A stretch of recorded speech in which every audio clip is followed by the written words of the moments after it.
Preeti, in all these years, how do you think the persistence program has impacted you and your practice?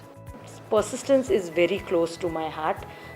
Every Saturday, I go along with the students, and through this process, I have grown from the mind, body, and soul. And today, I see myself as a more compassionate human being. I've been in the persistent program for the last 3 years, and I've been leading the persistent program. So, for me, it is important to be a role model for my students. So, when I plan with them, do reflections with them, I have grown through that process, and my children, to see my children go through that process has been an empowerment for me. I see myself more stronger and confident when I lead the persistent program. What kind of impact have you seen on the teacher team? The teacher team goes regular for the persistence, and during the persistent time, the teachers get to see their students, beyond the classroom and beyond the subject, and likewise the students also get to see their teacher beyond the subject.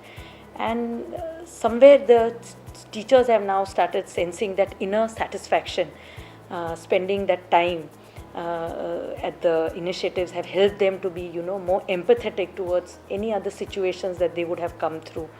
And the willingness which they go, they not only see the value that it adds to the students, but also it adds value to themselves.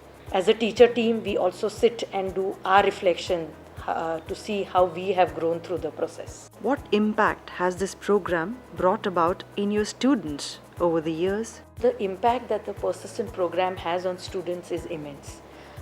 Each initiative has a student CEO and a co-CEO which lead the group, and through their role they are able to build strong leadership role and also build good relationship with the volunteers.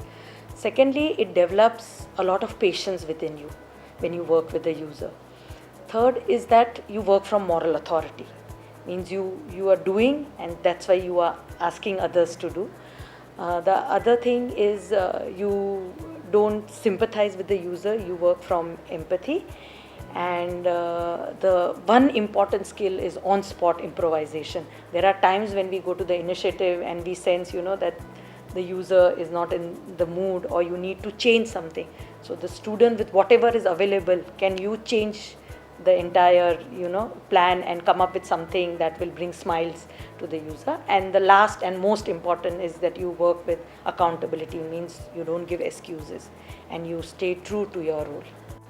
Was there a particular scenario when a child or children were resistant on engaging with the persistence initiative?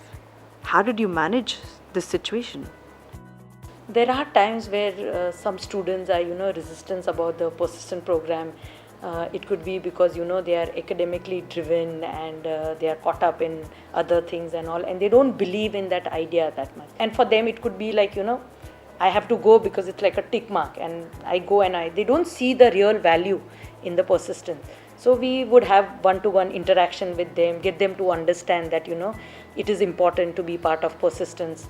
One other good idea is that you can share the good work that they do, and if you have visuals and pictures or video, you show them their own work that they do and how much impact it has on the user. That may motivate them to come back to the persistence and all. Thirdly, sometimes we are hard on them. We get them to understand that it is a collective responsibility, and together only we can make that difference in somebody's life. There are times we seek help from the parents. We call in parents and we talk to them, and we also get the parents to help us out with this. So if they can have similar dialogues at home regarding the importance of persistence, which we share in school, then maybe the child believes and then becomes part of the persistence from their heart. Is there any story of one particular child who was hugely impacted by the persistence program that you would like to share with us here? We have many change stories in persistence, but one story that has stayed with me is of a student from grade 10.